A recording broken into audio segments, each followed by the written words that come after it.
So, Takako won the poll last week by a long shot. However, some of y'all comments made me think of something. If I were to cut off Ryu's hair, would he not be able to use his curse technique anymore? Or would he need a new port of exit? And on a even more grimmer note, if I were to somehow lose Takako's hands, what's she gonna do? Feet bending? Thank you to our $5 patron, Sin is Lancelot, and a big thank you to our $25 patron, the Mr. Greed. Now, before I come to this review of chapter 177 of Jujutsu Kaisen, please do me a favor and leave your own thoughts on the chapter in the comment section down below. Leave a like and subscribe if you haven't already. Also, make sure you hit that little notification bell so you don't miss out on any videos that come to the channel. Also, I do have a Patreon down below where you can support me for as low as $1 a month. Any support would be appreciated.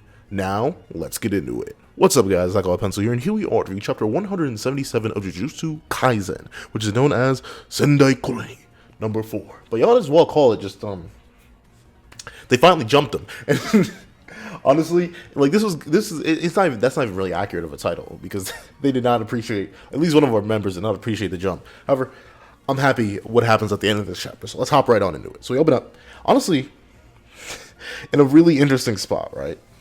Because last chapter, these two were legitimately throwing hands. Like, Yuta lunged in with close hand combat, Ryu was blocking, and it was like, oh, well, they're actually fighting. But then suddenly they're back apart. I guess their like little hand-to-hand brawl just didn't go anywhere. And Ishigori's like, yo, a short-range fight? Like, come on now, would you tell a child with a scrumdiddlyumptious meal in front of them, hey, just quiet down and eat slowly? And I love how, once again, Yuta is such a strength. Like, I can definitely see why. This is weird. On multiple fronts, I can see why Gege Sensei didn't make Yuta the MC. Because Yuta was, one, at least in the way he was introduced, too powerful for the narrative. Obviously, being the second strongest sorcerer and having the insane levels of power creep that Yuta did in such a short period of time, he would have curb something. Like, if you were to swap I fused their names together. There's your ship name. Go ahead, go wild with it. But if you were to swap Yuji and Yuta's places in the narrative, one, Yuji would be dead. But two, and I think Sukuna would be dead too. Because like, if it was like one finger or even three fingers Sukuna up against Geto, I think, no offense to Sukuna, but I think Geto's got that. But in terms of actually like switching them, if you were to put Yuta in any of Yuji's places, the series would have been over. Like, he would have blazed through the entire plot so quickly it wouldn't even have a plot. So that's one side. But also too, it's just the way he treats people.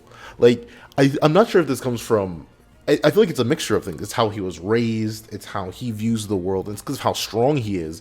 But when Ishigori comes up with this semi-deep philosophical metaphor about restraint and care in the world, he was like, I don't know. Should I not do that? Because I probably would.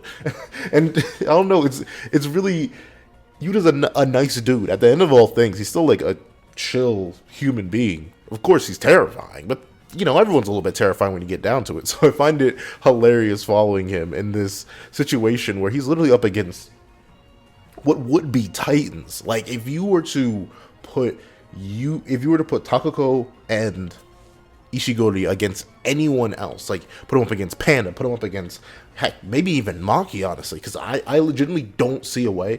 I mean, actually, you could argue Maki should be physically superior to Yuta right now. Should be. I don't know, because that's a weird thing. Because like an awakened Gojo, freshly, and a young awakened Gojo annihilated Toji, and I think Toji, at least right now, is still superior to Maki, just because Maki just freshly got her new level up. She's not as experienced with that level of strength. So I think even if the two are physical equals, I think in terms of combat, Toji would be more skilled. And honestly, I think a freshly awakened Gojo who just got reverse curse technique, just unlocked purple, I think he would be way weaker in comparison to his modern self. I'd say you honestly put that Gojo up against someone like Yuta and it'd be a good fight. And the thing is, if that's like a good hard contention fight, like what's Maki supposed to do against someone like Takako, someone who one, he's probably not gonna. If Yuta can't perceive Takako, I doubt Maki, even in her awakened state, can perceive Takako. And if Yuta is out here facing full massive beams and blasts, I'm not sure how Maki's gonna do it. So they like essentially put Maki, put your Megumis, put your Yujis, put any of your non-Yuta tier characters, your literal special grade level characters up against these guys, and they're not lasting as well as Yuta did. But Yuta, just because of how potent he is, he's able to sit and have conversations with these people. Like, he's literally having a whole philosophical discussion with this dude right now. I think that's what makes Yuta great. Like, despite the fact that he could not be the main character because he would literally snap the narrative over his knee, for the most part, we see he has rivals when he's heavily suppressed and likely still holding back. But at the same time, while he has these rivals, he can stand toe to toe with ancient titans. Like these, I'm assuming Ishigori and Takako, just based on their abilities alone, would be monsters in their own time. Like, I don't know how you would beat someone with Ishigori's level of output. Like I said, it's like some hollow purple level of just raw cursed energy that's being fired out. And notably, despite having used that attack and multiple other homing attacks, he's not tired at all. So he obviously has insane curse reserved amounts too. Like, he has insane reserves and insane output. And of course, Takako can literally manipulate space and time, well, not time, but space around her, fold it and grab it like a rug. Like, Yuta is going up against monsters, but he's so powerful that he's able to contend to them with just raw hands. Like, Yuta has not pulled out anything. We got to realize that. He has had a whole bunch of training. He could have picked up a whole ton more curse techniques over time. Who knows what other curse techniques he's seen. Can you imagine? I'm going to have to make a video about that before he actually starts doing it, because who knows when he pops up Rika again. But can you imagine Yuta starting to stack curse techniques? Like, Rika has that bottomless amount of cursed energy, so as long as Rika's there consistently refilling Yuta's already high amounts of cursed energy, can you imagine him stacking the 24 frames technique on top of cursed speech, on top of infinity, on top, like, if he really wanted to, Yuta could go wild. But we don't have anyone for him to really go wild against. And I'm sorry, I'm getting on such a long, different tangent. I'm still on page 1 of the chapter. Hold on. So we go back in, and we get to see a bit of Ishigori's backstory, or at least we get an understanding of it, where he explains, like, hey, not gonna lie, in my original life, because this is my reincarnation, I was a kind of normal dude, right? I lived life in moderation. I fought a couple people, staunch men here and there, and I met some good women. I lived life. I lived the life that any normal person would do. And honestly, if you really asked me back then, when I died, I probably would have said I lived a healthy, fulfilling life. However, I don't know.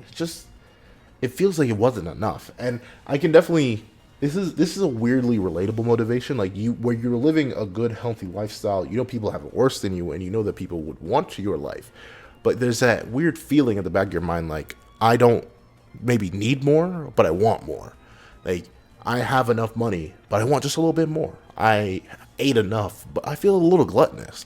And I like how Akusame Sensei managed to build a character around this concept of greed. But it's not necessarily like greed in the vacuous consume everything way, because he's still mostly relaxed. He's just a dude that sits back, smokes cigarettes, and is like, whatever.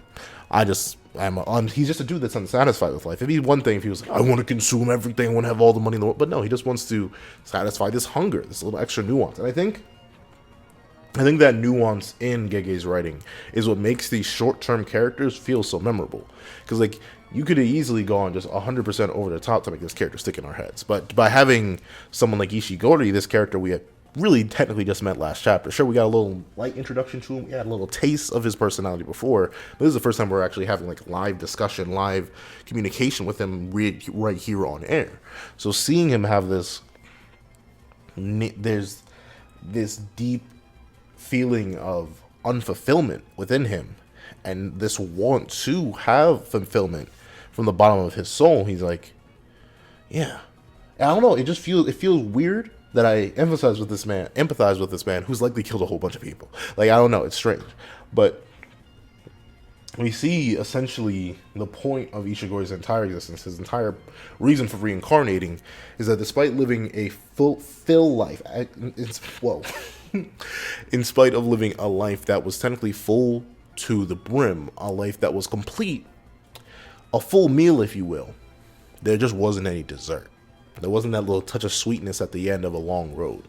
There wasn't anything for Ishigori to look back on and be like, yes, I did everything that I could do. I'm ready to go. And that's why he's back. He's back to get that dessert. And I think it's a twisted reason to revive, especially after you've lived a mostly fulfilling life. But at the same time, it's kind of understandable.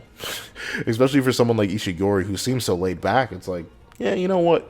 If this old weird sorcerer dude gives me the chance to revive in a couple hundred years, might as well. Who cares? If I go, I go. I lived life already. I'm just here for a little extra fun.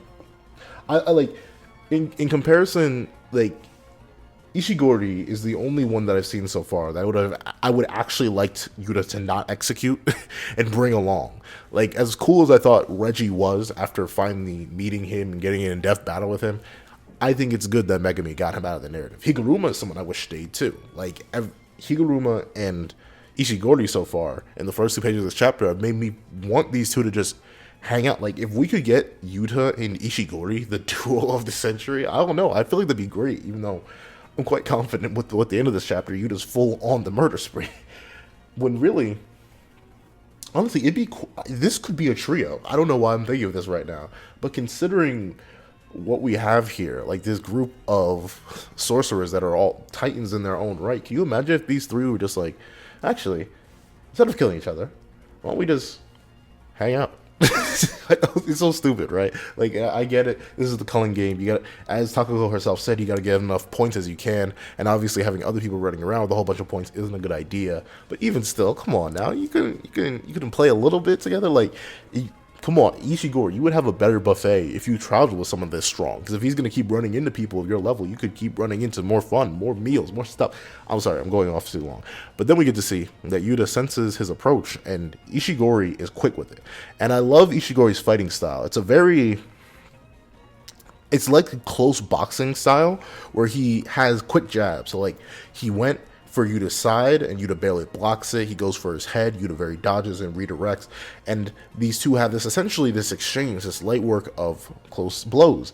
And the thing is, we get to see that it's not just his curse energy blasts that have a lot of force behind them. It's also his blows, his punches. He essentially has the Itadori effect with cursed energy, where he hits a lot harder than it looks like he should because of how much his cursed energy output flows through his strikes. And I think that's really, really cool, because honestly, we never usually get to see that. Well, outside of Itadori, obviously, no one really hits with that explosive level of force. It's to the point where even Yuta himself, the person with the highest amount of cursed energy that we've ever seen, even more than Gojo's, is sitting here like, wow, without a proper defense, this will hurt. Like, once again, I love it. It's Yuta's analytical mind that is inherently humble, but still understands how superior he is. Because he doesn't say, I could die. He's like, his reactions are fast too. Without a proper defense, even I will be hurt. Because he knows he's top dog, but he's not like running around bragging about it. Like, the first thing he didn't say to these people is, I'm the second strongest sorcerer of the modern era, currently the strongest, since the strongest is sealed away. You want smoke? He's just like running off the fact that I'm extremely strong, I'm extremely durable, I know my stats, I know that I'm better than most people. Even I will be hurt by this level of power. And I love how Ishigori responds in that same nature of like, this guy's kind of insane. His endurance is nuts. How much curse energy does he has? It's kind of insane. It's like I'm punching against a water tank.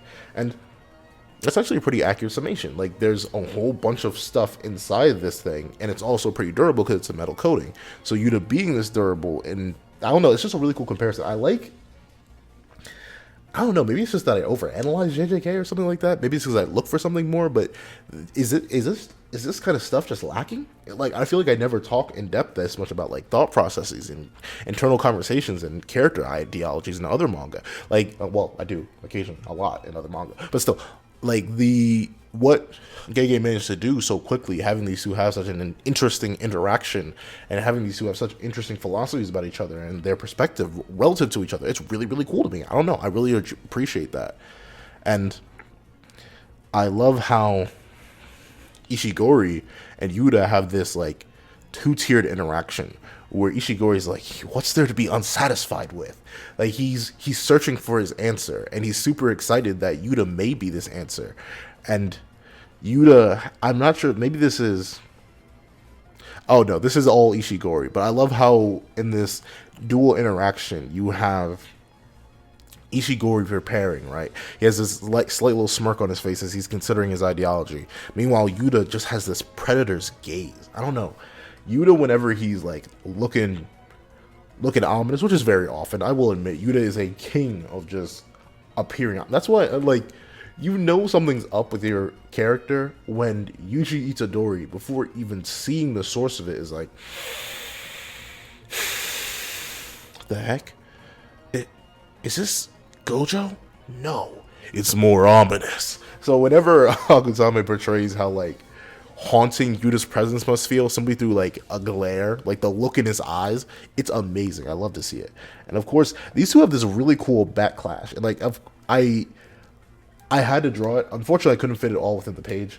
And I didn't want to do digital art for this because I knew I would die. So like I legit looking at it, like once again, hindsight is 2020. I look back at it and I love just the dynamic energy behind it, like the personality in both of their attacks. Because at least to me, it seems like Ishigori like struck a pose and then he slammed Yuta's back, and then the explosive force behind it sent Yuta flying. Meanwhile, Yuta has a more tight stance that portrays his much more rigid training and fighting style. But of course, he just gets overwhelmed by the raw amount of energy, and you get to see Ishigori's answer to the question that he's constantly asked. It's just that he's never been full. That's why he's unsatisfied. He's been filled to adequacy. He will survive, and he has survived, but he wants to be filled even more. And I think that's great. I love to see that. And of course, Yuta gets himself blown through a building. And I love how Ishigori wastes no time, right? Because despite Yuta getting blown through an entire building top, Ishigori already meets him on the other side and is lunging in with a cannon. And he launches off another Granite Blasto. And Yuta, he's just so metal. How do you even think of that? Like what in you? It's like Yuta is using Limitless without Limitless. The man, upon seeing Granite Blast, this gigantic beam of high energy, the first thing he does is reach out with both palms and like throw it away. Not even. He doesn't even really throw it away. Oh wait, I just realized that was not the. Maybe it was. I'm not sure. Maybe it was something else. But those lines I drew, those maybe were blasts from Ishigori's head, but I just don't see them coming out of his head, so maybe not. But onto this, it's just like Yuta is, once again, he has that knowledge of himself and his abilities, so much so that he's like, I know I can do. Like, do you think Yuji would have even Yuji, who at times can be an idiot, do you think he would have thrown his hand out there to try and block that? No, he would have tried to dodge. Do you think Megami would have tried to block that? No, he would have tried to dodge. Toto would have tried to swamp. Maki would have tried to dodge. Like, but no, Yuta's like, okay, I have a reverse curse technique. I'm pretty durable. I've already seen the strength of this blast. Let me just hold my hand out. And he holds his hands out and he succeeds. Like, he blocks it perfectly fine. And I love how Ishigori, once again, is like slightly thrown off. Like his, oh, I want to be full mentality. Like, it's this nature of his. It's even like shocked. Like, in his head, he's like, he deflected it with his bare hands. Like, that's gotta be one, a slightly demeaning to Ishigori. Like, highest output in the entire game, and your attack is getting thrown off by a dude's bare hands. But two, I know that's gotta excite him. He's got to be even more fired up now, because he's like, oh, okay, so I gotta step up the game. But of course, Yuta's like, man, I don't care what game you gotta step up, dog. I need to step up and slam you till you can step down. And he, like, Yuta takes his whole fist straight to the hair cannon and just, like, I know. See, the thing with Yuta, right? Like, he can do the hysterical strength thing. Like, you know how humans can achieve their true level of strength when put in a situation where their body says, you know what, we're shutting down the governmental limits we put on the body. Like, people who have never lifted a weight before in their lives can lift cars off of people if there's someone they love and care for, and they're able to get into the position to lift a car. They will develop that strength on the spot because the body is like, okay, we have to do this, and it will undo all of its limiters. So hypothetically, Yuta could do that too. And who knows, maybe he does do that because he has reverse curse technique. He can essentially override any sort of weakness that would come with that by unleashing his true strength. like the strength of his humanity stocked on top of the cursed energy enhancement. And the only reason I say this is because Yuta slams he slams Ishigori down so hard that it splinters the building that they're on. But not only that, like Yuta, his fist is buried directly into the cannon, and due to that, Ishigori, while getting knocked down, is forced to fire off with energy in order to save himself, and he knocks Okotsu away. And Takako, never the one to waste an opportunity, instantly appears right behind Yuta, and she does this thing, right, where she places both hands. I'm even trying to like strike the pose she did, and it's very hard to do. I can't lay my hands flat like that. But she strikes the pose that he did. Well, no, she strikes the pose where her hands are splayed out, and apparently that move wasn't aimed at a person, but rather the surface of the sky.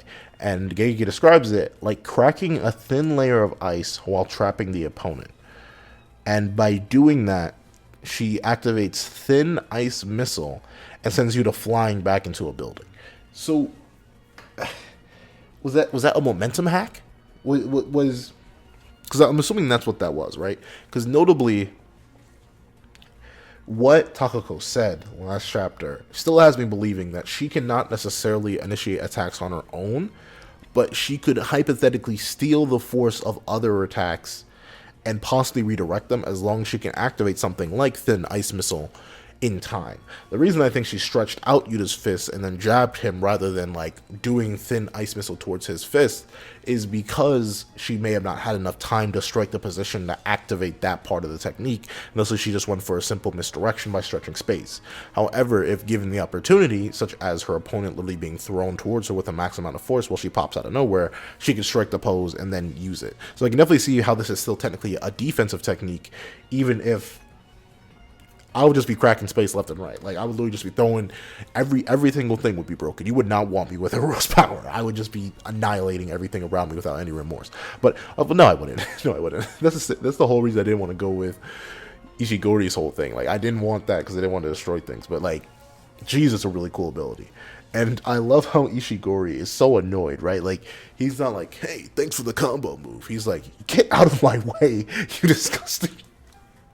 Like, he is so furious because, of course, it's like, to be fair, he interrupted their fight. Like, they were throwing hands before you were, Ishigori. You were the one who leaped into theirs. So technically, this is only fair. But, of course, now that their fight has begun, they had the little conversation. They're in the middle of their physical part of their debate. Ishigori doesn't want to be interrupted. But, of course, this is exactly what someone like Takako was looking for because and once again, this is point to her reaction speed. Well, to be fair, we don't know how far the laser traveled before she started to bend space, but it seems like she grabbed, like, the laser got decently close. She proceeded to grab space, spin around, and then throw the attack directly back, which is something I was expecting her to do. So it does seem like she's reliant, at least to do big damage with other people, and the only way she can reflect other people's attacks is not, she can't essentially bend space. I don't think she could bend someone's fist in space to make them punch themselves, essentially. I think what she can do, though, is do what she did here and spin space of an energy attack or a curse energy attack and then throw it back at somebody, because that's a lot more easy to manage, and a curse energy attack won't necessarily fight back like a human would. So when she throws it back at Ishigori has no choice but to just swallow that. Like, he swallows his own attack, and of course, well, she's satisfied, like, oh, got that dude in the mouth. Ishigori's like, oh, golly, Willikers, I pack a punch, don't I? And once again, I know I'm a big Yuta stan, but Ishigori himself is pretty darn durable. Like, he ate that. And I get it. You should, in anime, the logic usually is, oh, you can eat what you dish out. That's why we always say attack potency equals durability for the most part, unless otherwise shown. But it's crazy that Ishigori took an attack like his that definitely had killing intent behind it. He was nowhere near holding back on that one, and he just ate it. So that's kind of crazy. But of course, Yuta, being alive, is like,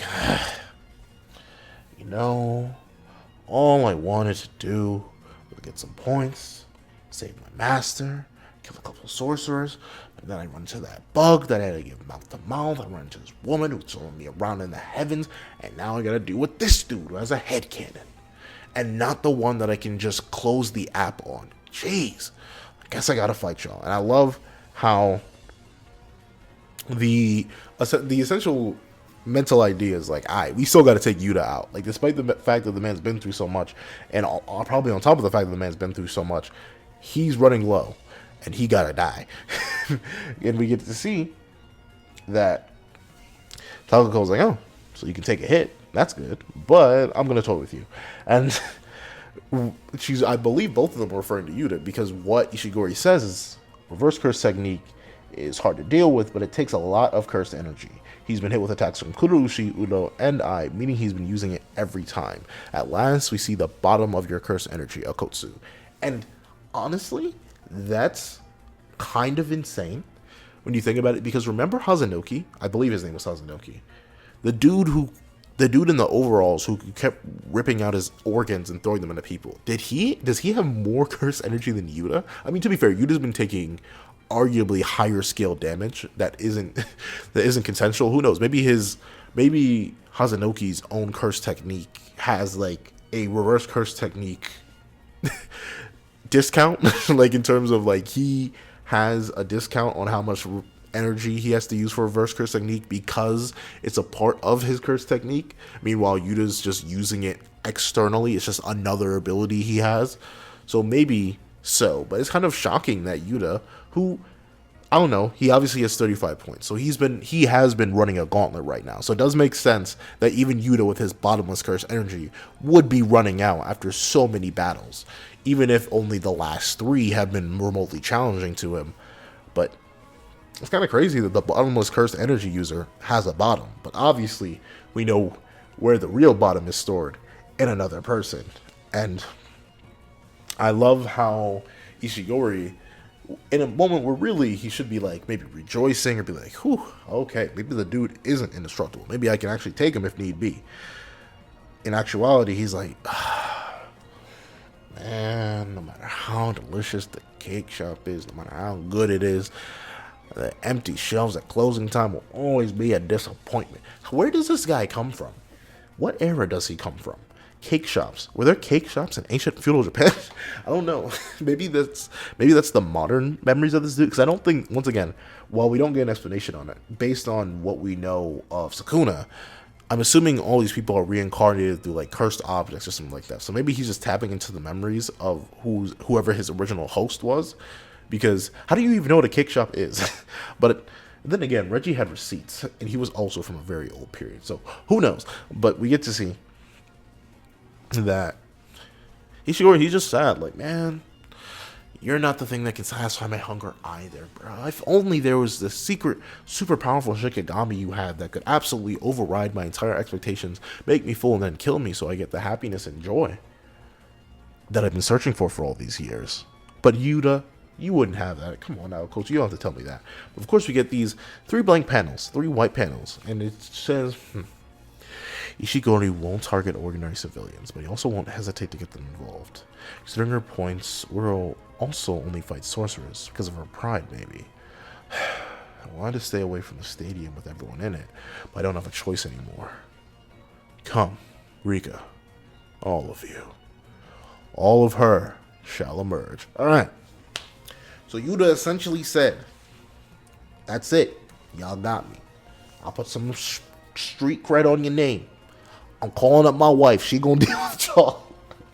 And honestly, I am terrified yet excited. Because notably, one of the biggest questions that we've had ever since Yuta popped back up in the modern narrative is what's up with Rika? Like, is she the same Rika from before? Even though she seemed to get dispelled at the end of JJK 0?